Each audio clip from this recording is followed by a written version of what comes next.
to another edition of Dr. Bickmore's YA Wednesday in Conversation. And today my guest is Josh Allen. Josh, it's good to talk with you again. How you doing? I'm doing great. Thank you so much for the invitation. I'm glad to be here. Well, this is a privilege because in young adult literature, I tended, when I was an academic, to focus on older, realistic young adult novels that kind of focused on race, class, and gender, and your sweet spot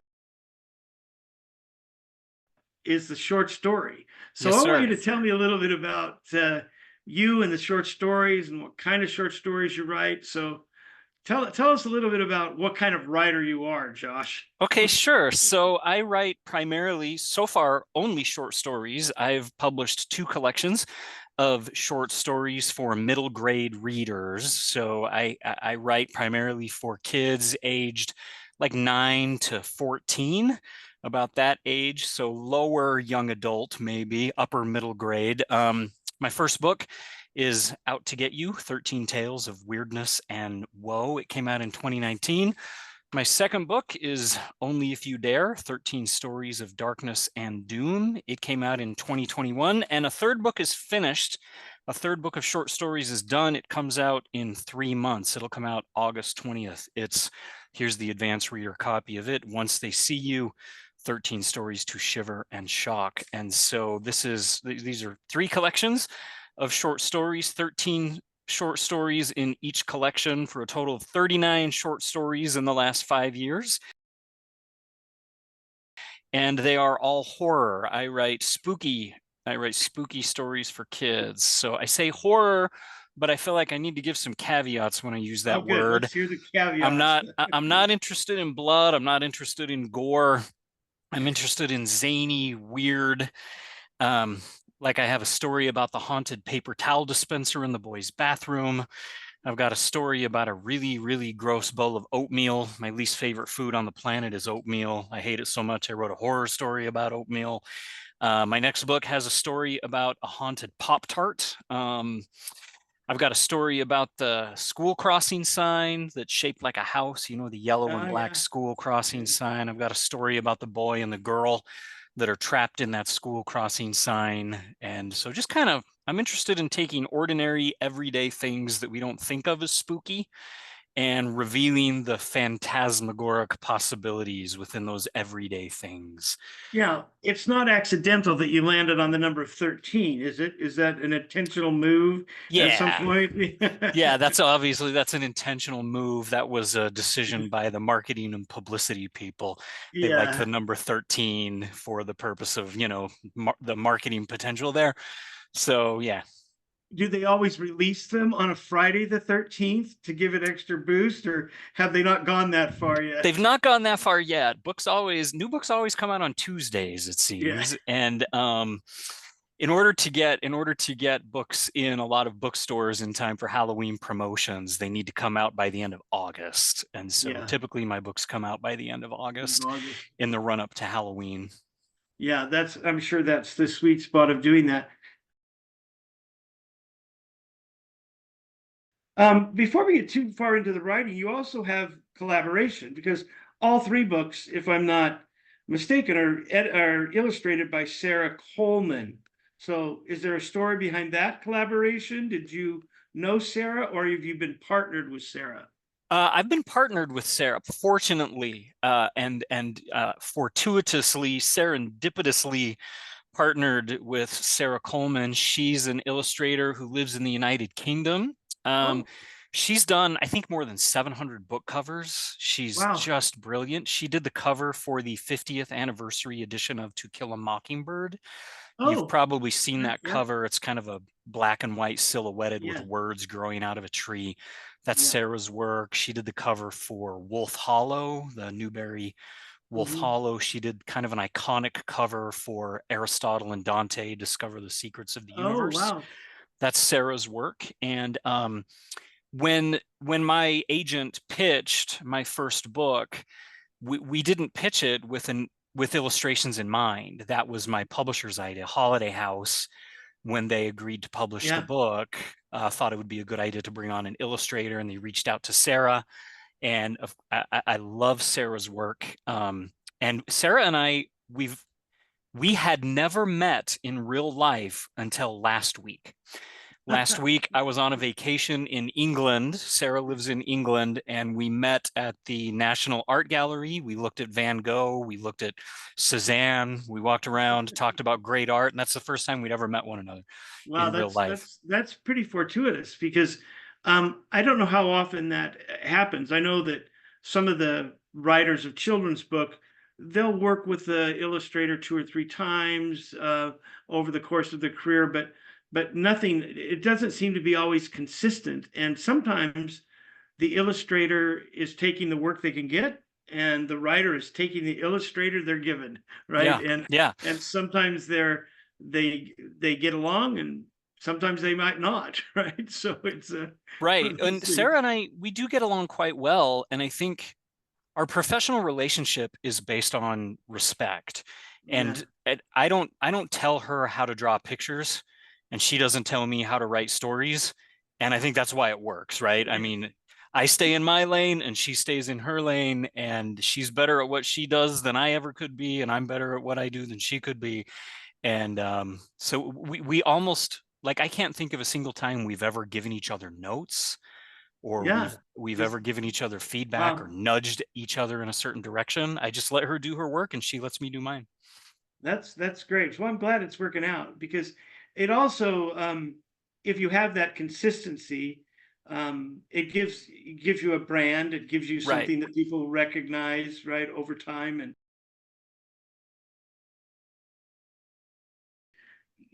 I don't want to say you're an old guy because I'm the old guy in this conversation, but you've been an academic teaching writing and whatnot in an English department for 20 years. And your first book is only 5 years old? That's right. Five? Yeah, it came out Yeah. in 2019. So what were you doing for 15 years? Just telling people to write and not doing anything in the corner? I was suffering. That's what I was doing. I was paying my dues as a suffering artist. So for this is kind of a long story. We got time, Stephen. Yeah, we got time. So I'm the I'm a first generation college graduate, Huh? and my dad was a prison guard at the Utah State Prison. My mom sold furniture. And what that meant is that I went to college with a really healthy respect for higher education. Yeah. And I kind of believed everything that I was taught. When it made me a really good student. I was a really good Yeah. student when I was a college student, but I didn't have a lot of reason to question what I was being taught. And one of the things I was being taught studying creative writing um, in the American Academy was that the best kind of story you could write was realistic contemporary literary fiction for adults. Yeah. You better be the next Cormac McCarthy or you Exactly. can't write. Yeah, that's what you should really aim for. And because I wanted to be a good student, that's kind of what I spent a lot of time doing. I spent a lot of time writing or trying to write realistic contemporary literary fiction for adults, and I edited a literary journal for a couple of years. I uh, published a number of short pieces in serious journals for adults, but it really wasn't what I was put here to do. And my wife used to say to me, she used to say, Susie, she'd say, Josh, why are you trying to write for adults? You don't like adults. Um, she'd say, you should be writing for kids. You love kids, and you just light up when you get to tell stories to kids. Why aren't you doing that? And it kind of took a long time for me to overcome an academic bias that was trained into me. oh, I Um, and I think it still exists in a lot of absolutely. ways. It's like I spent 25 years teaching high school, and I love the young adult fiction I read way back. I did an interview with Robert Lipsyte. I read The Contender when it came out, as a junior high kid, Hmm. but I never considered that something I could study or teach.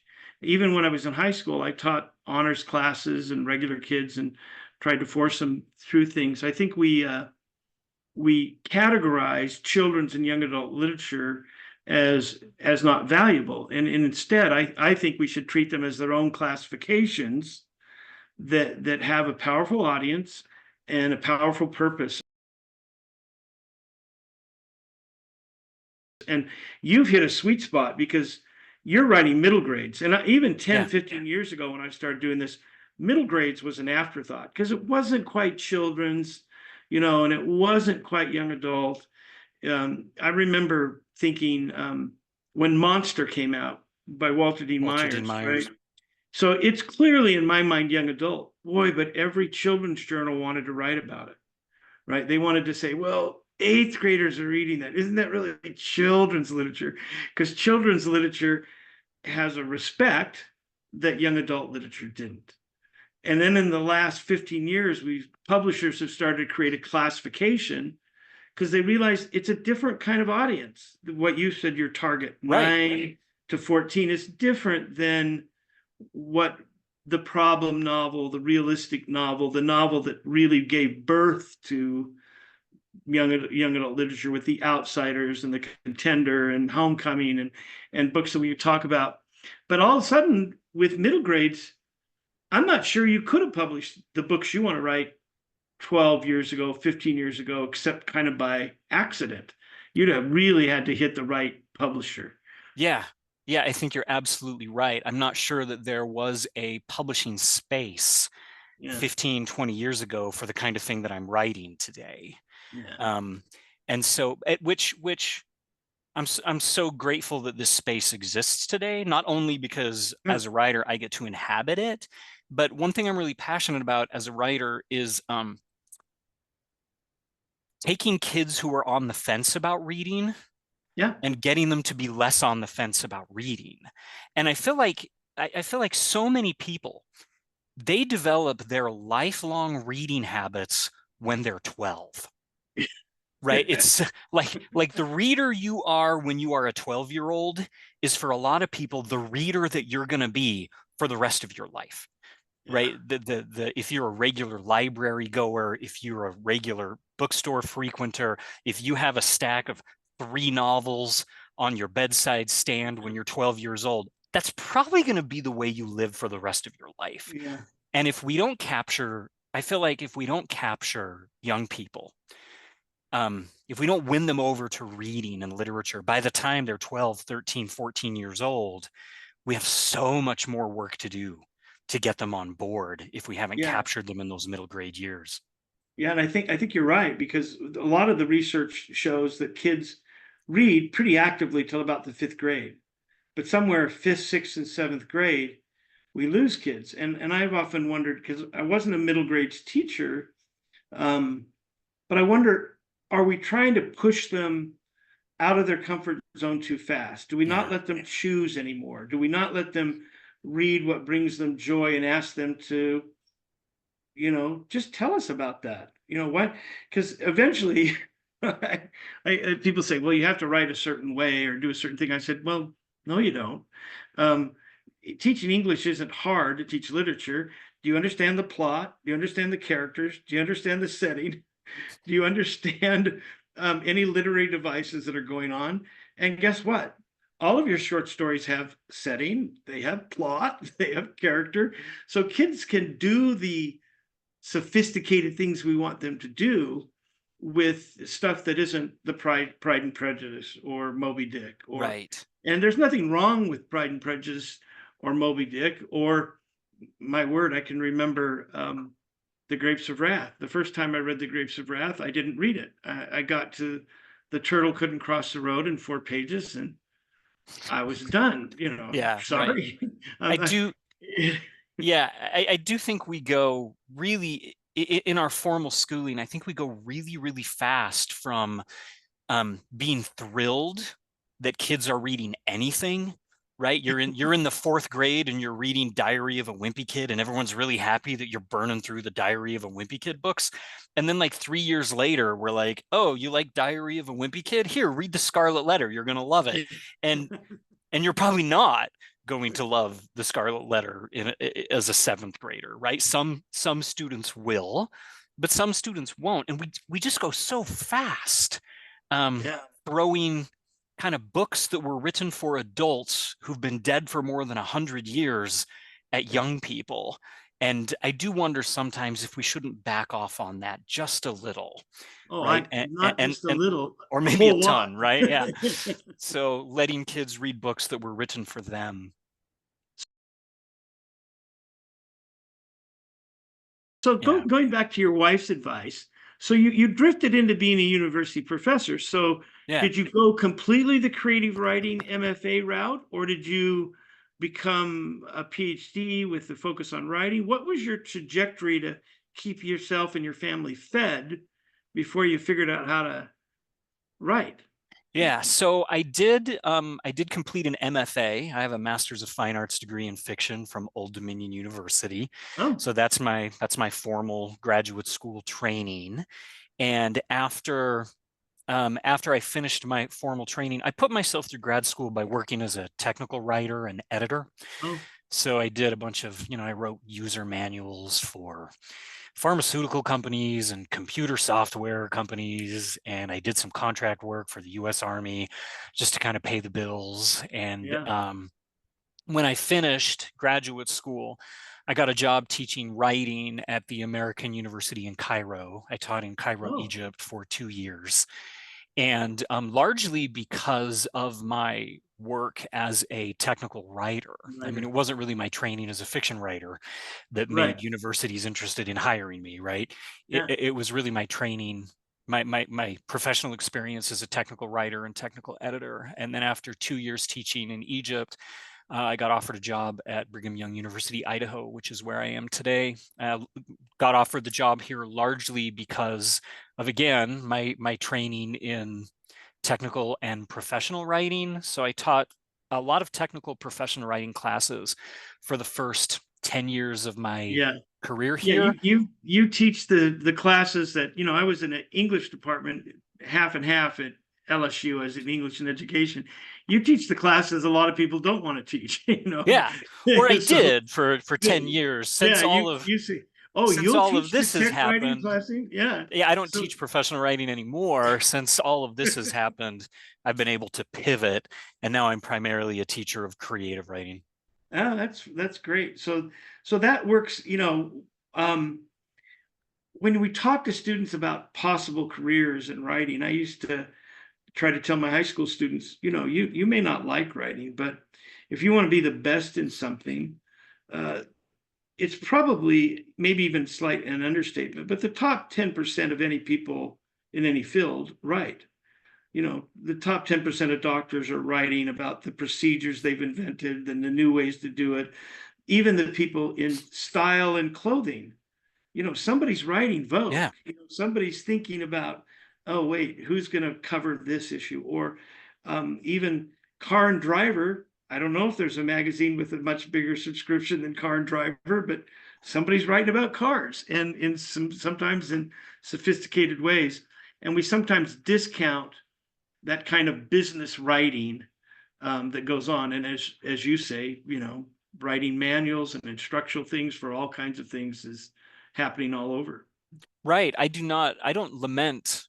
I mean, even though I sort of fell into technical writing as a way to pay the bills, Mm-hmm.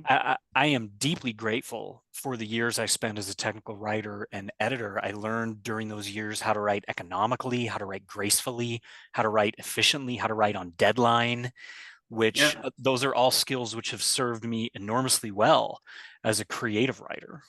yeah. And I so think I'd you. say to the young writer, do as much real world writing as you can, even if it doesn't sound like the thing that even if it's not your dream, right? It was not my dream to write a user manual for the US Army on their training and documentation software, right? That was not my dream, but I'm a much better writer today because I did it. Yeah, well, isn't that the stereotype that in the old days when newspapers used to thrive, every columnist, reporter had a novel in their drawer that they were working on so they could be the next great American novelist, right? Yeah, yeah. today every technical communicator, right? Every Right. every technical writer who runs the company Instagram account probably has a novel in the drawer. That's right. Something like that.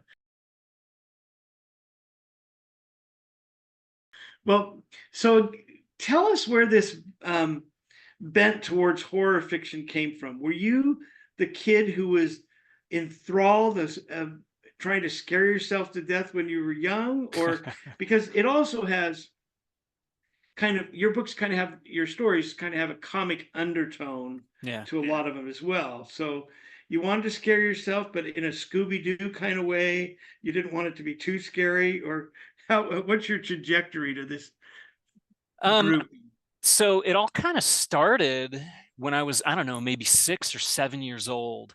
Wandered into the living room one day and my dad was watching an old episode of The Twilight Zone and didn't turn it off when I thankfully, right, did not censor or turn it off when I wandered in and plopped down on the orange shag carpet in my living room. And I can remember the episode that I saw, the first Twilight Zone episode I saw when I was maybe 6 or 7 years old, is the one with, I don't know how much of a Twilight Zone fan you are, but there's this classic one called Nightmare at 10,000 Feet, I think. It stars William Shatner. Yeah. And every time he looks out the window, he's in an airplane. And every time he looks out the window of the airplane, he sees a creature on the wing, like tearing at metal, ripping wires. And whenever he yells and tries to get other people to look out the window, they don't see it. And so they don't believe him. They think he's losing his mind. And I was just enthralled. I'd never seen anything like this. And I became the biggest, like, 7-year-old Twilight Zone fan the world has ever seen. My dad and I used to watch Twilight Zone reruns constantly.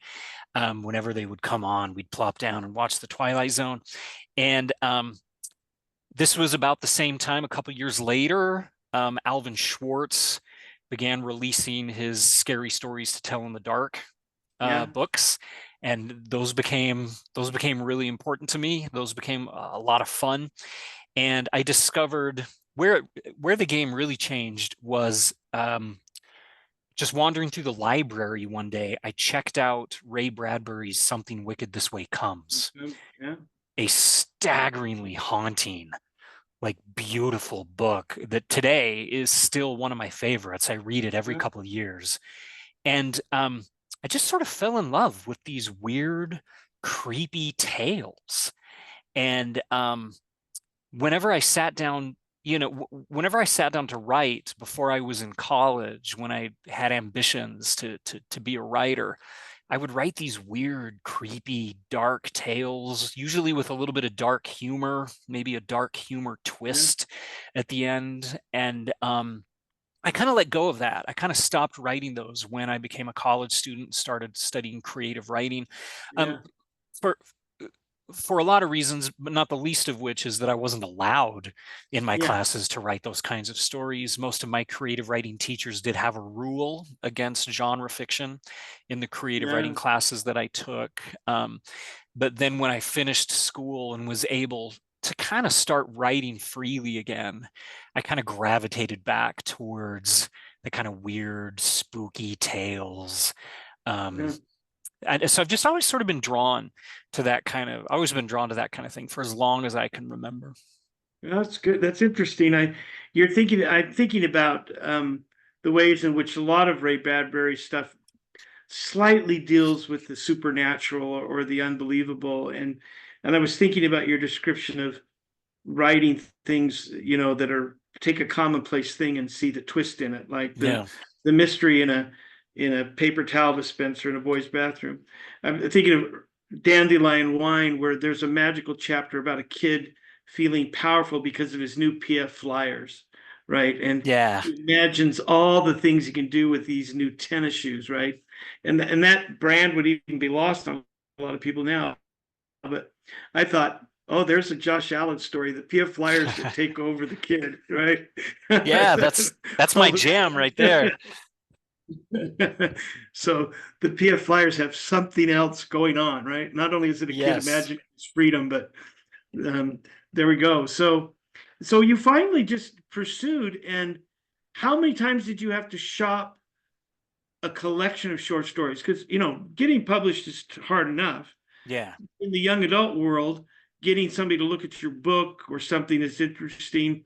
There used to be a guy who would love your work, Don Gallo, because he used to Mm. put together collections of short stories of young adult readers, but he was often recruiting people who weren't necessarily short story writers to write a short story, right? Yeah. But how did you approach breaking in? So I started writing these creepy stories for kids.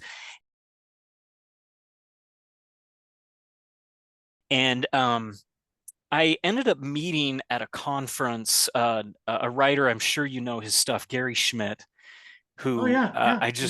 I just adore his work. And I ended up meeting Gary at a conference. And he and I really kind of hit it off. We had sort of a similar aesthetic, kind of similar passions about why we write for kids and what we're trying to do for kids through our stories. And after after I met Gary, he and I stayed in touch a little bit. Good. And in fact, after Gary got back he teaches at Calvin College in Michigan. And Yeah. after he got back, he wrote me an email. He met my son. I have a son named Carter. Gary met my son and he wrote me an email and he said, I really loved meeting your son, Carter. Would it be okay with you if I named a main character in a future book, Carter, after your son? And of course, I said yes. And Gary, one of his most recent books is titled Pay Attention, Carter Jones. Uh, And the Carter Jones is like, that's my yeah. Carter. An Um, homage, right? Yeah. yeah, right. And I was just kind of derping around on the internet one night and I saw a clickbait headline on Facebook. It said the 10 highest paying literary magazines in the United States. And I thought, well, I like money and I like to write. So I clicked this, and one of the magazines listed was Cricket Magazine, which Yeah. is Yeah. for kids. Yep. And I thought, oh, Cricket Magazine. I remembered reading Cricket in my dentist office waiting room when Yeah. I was a kid, and pulled up their website. And right on the front page of their website, they had a call for submissions for monster stories. And I'd been Oh. writing all these creepy stories. So I sent Cricket a monster story, and they agreed to publish it. And then in my next communication with Gary, I told Gary I'm really excited. Cricket's going to publish one of my creepy stories. And Gary wrote me back and said, if you're publishing at that level, let me introduce you to an agent who's a friend of Oh. mine who I think you'd really connect with. And so Gary put me in touch with Rick Margolis at the Rising Bear Mhm. Literary Agency. He's my agent today. I sent Rick a collection of stories, and Rick, if you hear Rick talk about it, he says, okay, well, collection of short stories, that's strike one. Horror, that's strike two. One more strike and this guy's out. And then Rick likes to talk about how he started reading my stories and thought, well, there are no more strikes. We'll go with it. And Good. so that's how he became my agent. And then he started shopping the manuscript out, and it only took us about 4 months. So Wow. he shopped it out for about 4 months before we had an offer from Holiday House. And so my process, I mean, that's a pretty quick process, Yes. Yeah. right? And not as much, I haven't wallpapered my office walls with rejection letters. Um, But there are enough, probably, but right? there are plenty, but there are a lot along the way, right? There are a lot along the way. So That's really great.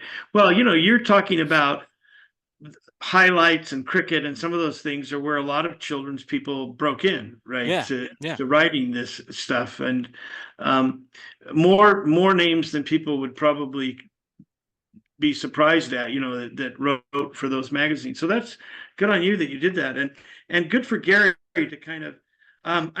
The more I interview authors, I keep finding out that the ones that kind of make it often have a mentor or somebody who says, let me give you a piece of advice, or check out this one, or at least have a conversation with my agent or an agent I know.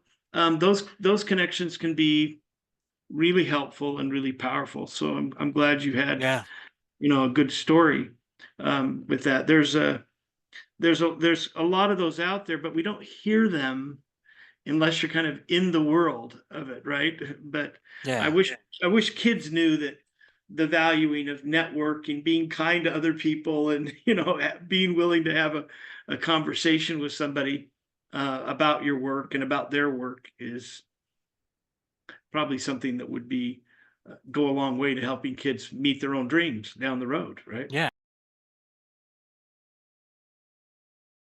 absolutely. Steve, can I tell you something about horror? I want to tell you one thing about horror and Sure. one thing about short fiction.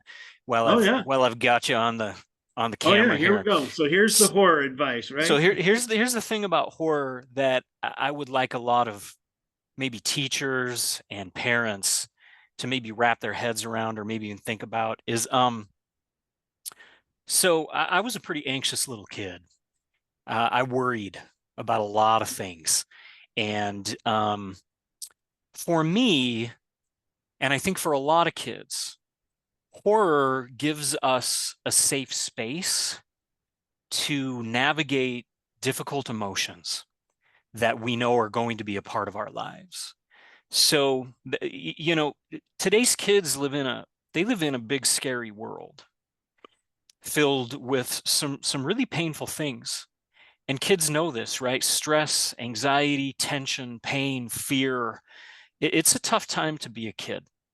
And I think kids know this. And I think one reason I was drawn to horror when I was a kid is because these stories gave me a safe space to feel fear and anxiety and tension and pain, and to work on these emotions so that when I had to encounter them in real life, I'd be better equipped to deal with them. And so I meet a lot of kids today as a horror author that are drawn to horror. They're drawn to scary stories. And psychically, I think what's going on there is that kids know what they need. They know what they need to practice, what they need to get good at. And so a lot of times when a kid reaches for a spooky book, that's a really smart kid who recognizes, okay, in order to survive in this world, I'm going to have to figure out how to be afraid and how to be brave, how to deal with fear, how to deal with anxiety. And these books give me those emotions and let my brain work on those emotions. And there's Yeah. more and more evidence that's piling up demonstrating that horror readers, people who regularly read horror, end up being more emotionally resilient than other kinds of readers, largely because horror gives us the ability to practice some of these difficult emotions. So a lot of times parents will come to me and they'll say things like, oh, well, like, how scary are your books? Because my little Johnny is kind of delicate and I don't want to freak him out. And I kind of want to respond by saying, well, if you have a kid who's anxious or worried or afraid or working on some difficult emotions, horror is a great safe space where they can work on those emotions and build up some of the emotional resilience that's going to serve them incredibly well when they get older. And so it's not, a lot of people dismiss horror as just like, oh, it's just this like playful, mindless thing. But it's not. It's more than that. It's emotionally empowering for young people to navigate a work of horror. Yeah, I think it gives them that vicarious practice for when they face something that's really anxious causing in real life. They've had some practice. And I think you're right. I think some of these kids that are reading that are really insightful. I used to, you could track the kids I knew that weren't reading what we assigned in class, but were reading every Stephen King novel that came by, or Dean Koontz, or whoever. And usually they were pretty normal kids, right? Yeah. They weren't off doing something crazy, but it was a way that they could master. And like I was saying, so many of those that read Stephen King ended up liking not the real scary ones as their favorite, but The Stand or The Green Mile. So they're drifting to something that we might argue is a little more sophisticated Stephen King Yeah. as they go along, but they would have never got there if they hadn't read it or the Tommyknockers or something else along Yeah, the way. right. Right. So Absolutely. I think that's really insightful. And then maybe one thing I want to say about short fiction. So I get asked a lot by people, when I'm going to write a novel. And Someday I may, right? I mean, there's sort of one in the hopper right now that I'm playing with a little bit, but I'm pretty passionate about short fiction, especially for the age that I write for, Uh-huh. those 9 to 13, 9 to 14 year olds. Um, because again, I'm really passionate about getting kids who are on the fence about reading to be less on the fence about reading. And it breaks my heart when I'll hear a kid say, I tried to read that book. Like a book will come up and a kid will say, oh yeah, I tried to read that book, but I couldn't get through it. Because then what that kid's carrying around when they think of that book is a sense of like failure Yeah. or a sense of shame. And I think that given what writers have to compete with in 2024, we're competing with Instagram and TikTok and YouTube and streaming, Netflix. We're competing with so much in 2024 that if we want kids to be readers, I think there are a lot of kids that if you say, hey, try this 300-page novel, it's brilliant, you're going to love it. I think there are a lot of young people who are immediately intimidated, Yeah. just immediately intimidated. So one reason I write short fiction is because I like the option to say to a kid, try the first story in this book. It's 8 pages. If you like it, you can read the second one. If not, no shame, right? Short story collections give kids lots of off ramps that they can Yeah. take out of a book while still giving them a sense of completion, right? Absolutely. I read the first short story. I read the first three stories or whatever. Or there's 13 stories in my book. I like the idea of a kid reading story number one, liking it, reading the second one, reading the third one, and then going, I'm a quarter of the way through this book, Yeah. right? I think I can actually do this. I want to create books that create opportunities for kids to succeed as readers Yeah. and give them lots of those opportunities to have that feeling of success every time they finish a short story.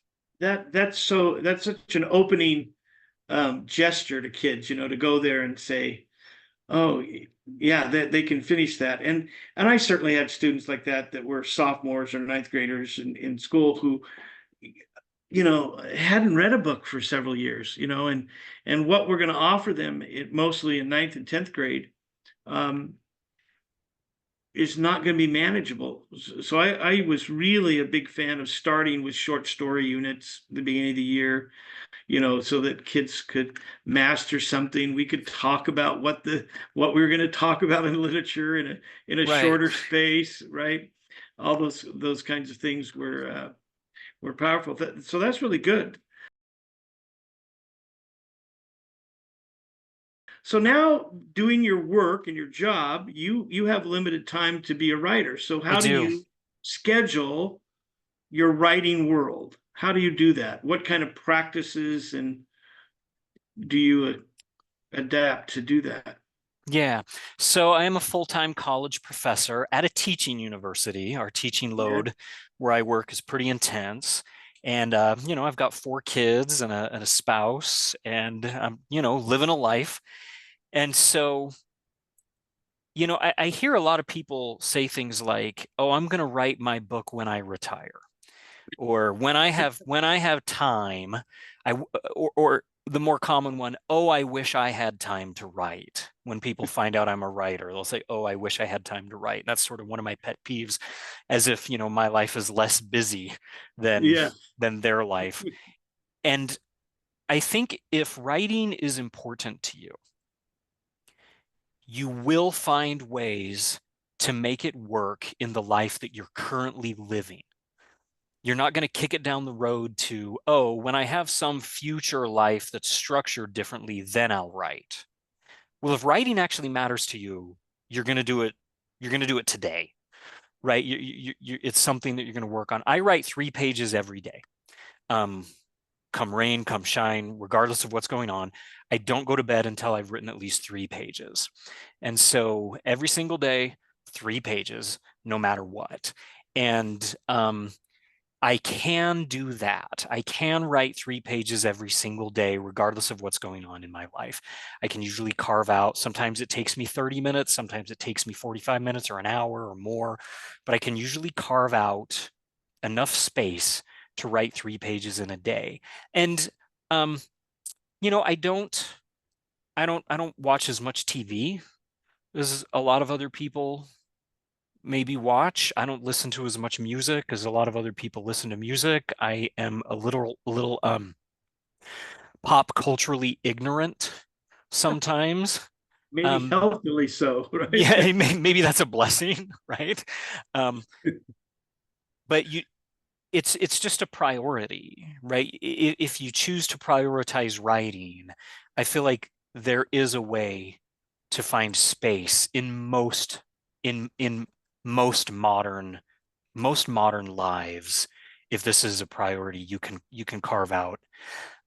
Again, going back to Gary Schmidt, kind of my mentor through this, I was lamenting to him before I was a published author. I was lamenting to him one day that the nature of my life, I didn't have time to write more than 200 or 300 words a day. And he got this wide-eyed look on his face, and he turned to me and he said, "Josh, 200 to 300 words a day is plenty. Two to Yeah, 300 words a day, that's all you need."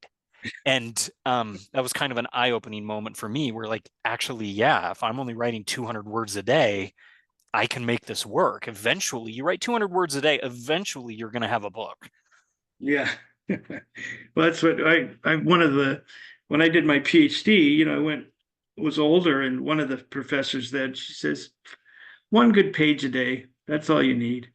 Every 40 days you'll have an article, or every 60 days you'll have an article. Depends on Yeah. what you have to rewrite. And you think, man, people at tier one universities can get tenure with 3 articles a year.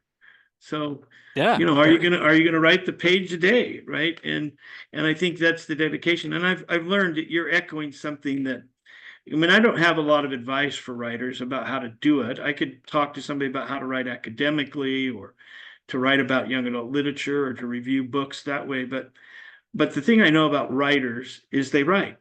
They figure out whether it's 2 hours in the morning, or a half an hour before they go to bed, or they get up at 5 before everybody else, and write till 6:30 before some people start stirring. But they write. They figure out a routine to write. So do I hear you saying you do it at night? Because that's a surprise. Or do you try to catch up if you haven't done it in some carved out space in Yeah. the If I'm doing it at night, it's because something about the day went wrong, right? Usually I write earlier in the mornings. Um, it's kind of usually the first thing I do when I get to my office. I'll prioritize it before I grade papers, before I work on lesson plans, before I meet with students. I'll show up early enough that I can usually give myself 30 minutes to an hour to just work on my writing. Another thing I tell my students is we tend to think that you have to have, if you're going to write something as big as a book, you have to have like 5 hours a day to work on it. And I don't think that's true. None of my books have been written in that way. I tell my students, set a ridiculously achievable daily writing goal. And if you look at your life and you say, what would be a ridiculously achievable goal? To write 50 words a day. I could definitely do that. Then make that your daily goal, right? Yeah, Whatever is ridiculously achievable, make that your daily writing goal and do that. Chances are you're going to write more than 50 words a day if that's your yeah, ridiculously achievable goal. But it doesn't. We don't have to sort of we don't have to sort of shoot for the stars here, right? yeah. To You go, really yeah. can just write a couple sentences a day. Start. So how do you count? This is a question. I'm smart enough to know that almost there's no such thing as writing. It's always rewriting. Yeah. So how do you count your 2 or 3 pages if you've got 20, or you got 10, you're a short story writer, so you got 10 pretty good pages, but they're not quite the story. So how do you count your time and your productivity when you're taking 10 pages and making them 8 good ones? Yeah. So that's something I do always write my 3 pages every day. I Oh, feel like that's important so to you're in trying to do new all the time. yeah. Yeah. And some days it's not even necessarily fiction that I'm working on. Some days my 3 pages is like, a rant about something that happened at the grocery store or Yeah. whatever. But I believe just putting words on the page helps me find my voice, helps me figure out how to craft an image, set a scene, shape dialogue. The 3 pages every day is about maintaining a skill set and Oh, continuing to very develop good. a skill set. And so the 3 pages a day, I usually do that pretty quickly. So that's usually like 30 minutes or so to write my 3 pages. And then if I have, say I have a draft of a 10-page story, and I want to spend some time working on it. So sometimes it'll be in the afternoon or the evening, or I'll print out a copy of it and I'll go to a faculty meeting and I will, rewrite a page of that while I'm sitting at a faculty meeting. I shouldn't admit this publicly. The number of stories I've written during faculty meetings, Stephen. Well, they might be the source of inspiration of horror stories. Yeah. That, that's maybe one of the reasons I retired when I did a faculty, wait, another faculty meeting? Yeah, And because right. the irony is, I thought that they could be productive, but they rarely were, Yeah, they right? rarely are. So I've turned them productive by writing my books during those meetings, a lot of them. So and so then I sort of steal little chunks of time throughout the day. Uh-huh. So I usually write my 3 pages in the morning, and then I'll realize I have a 20-minute gap in between students coming to my office. So I'll take that 20-minute gap and I'll rewrite the first paragraph of a scene during that 20-minute gap. And then later in the day, I'll realize I've got my lesson plans all ready for the next day. I got nothing to grade. I'm going to take 40 minutes right now and craft the ending of a story or something. And so then I just steal time kind of in little chunks throughout the day. Yeah, that's the keeping the discipline. I read a little book that helped me as a young academic, although I give Chris Crow a ton of credit to helping me as academic. He says, Steve, just go to work. You were a high school teacher. Most people don't know how to work that are in academia. Just go there and work, go to your office, shut the door and start working on the next project. But I read a book called How to Write a Lot. I don't know if you're familiar with that, but I don't know this. he's a academic and he's mainly giving advice to academic writers. And he talks about, set the goal, write every day, and then be accountable. So setting up a spreadsheet and saying, okay, this week or for this month, I used to try to do it by the month when I was an academic. Okay, on Monday, I know I have these 2 hours. On Wednesday, I have this hour.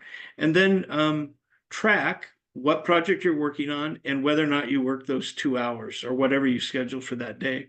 And by, you know, rigorously following that, things just, felt you realized that you were falling into place. And you give yourself permission that that hour might be rewriting. You may not increase your word count, which you're Yeah. tracking in an article, but you can say, oh, I dropped my word count from 800 to now it's 640.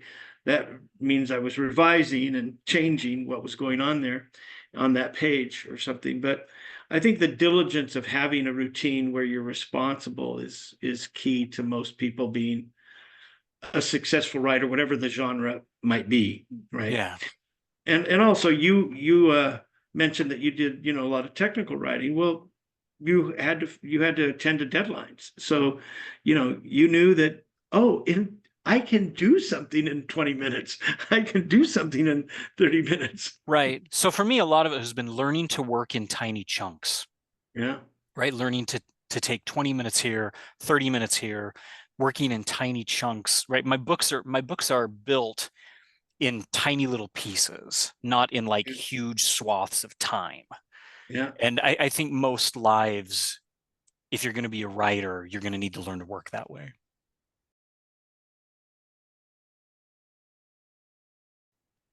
Okay. I have one other question about your work. Yeah. Um, I want to go back to this because I've been thinking about this now.